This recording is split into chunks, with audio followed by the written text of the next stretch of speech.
السلام علیکم ګرانو دوستانو، امید لرم چې روغ او جوړ به یاستئ. دوستانو نن زه په ډیر زیات خوندوره ویډیو کې راغلی یم.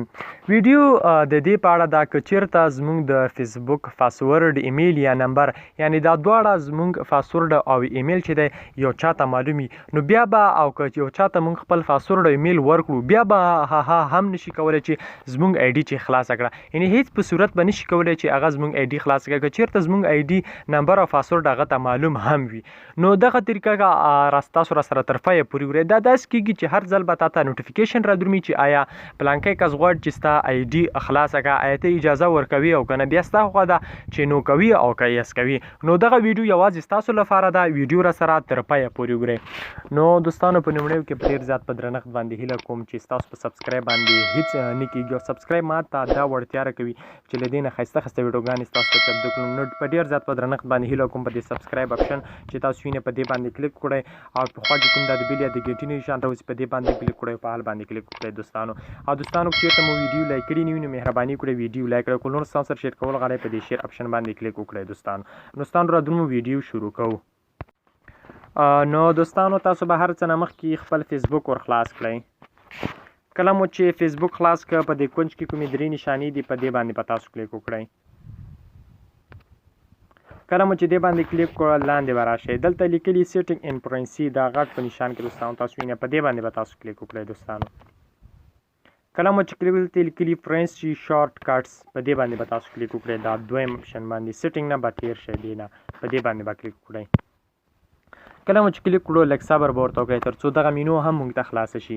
تاسو به لاندې راشئ. دوستانو دلته لیکلي یوز ټو پکچر اینډ دغه باندې به تاسو کلیک وکړئ. دوستانو کله مو چې کلیک وکړو لږ صبر ورته کوو تر څو دغه موږ ته هم خلاص شي. دوستانو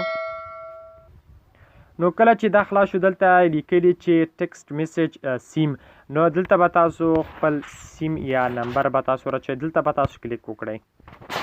کله مو چې کلیک وکړو لږ صبر به وکړئ، دلته به خپل پاسورډ ور واچوئ. زه خپل پاسورډ ور اچوم.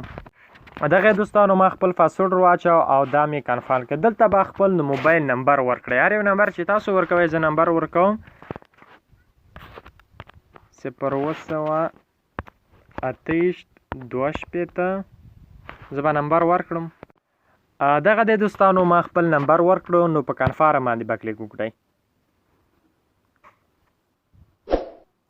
په کنفرم باندې کړو دلته چې دی موږ ته د کمپنۍ لخوا یو کوډ راځي. دوستانو لږ صبر ورته کوو تر څو دغه کوډ موږ او تاسو ته راشي. دوستانو او دغه دوستانو ما ته چې دی هغه کوډ راغی، دا به اوس کنټینیو کړم. نو چې کله مو کنټینیو کړو نو اوس دوستانو موږ وکولی شول چې زموږ هر څوک چې دی زموږ فیسبوک ایډي خلاصي هغه ته به چې دی نوی یو کوډ را درومي او دا به ډن کړئ. په دې ډن باندې به کلیک وکړئ. پس چې په ډن باندې مو کلیک وکړو دوستانو نور به د دې څخه وځئ.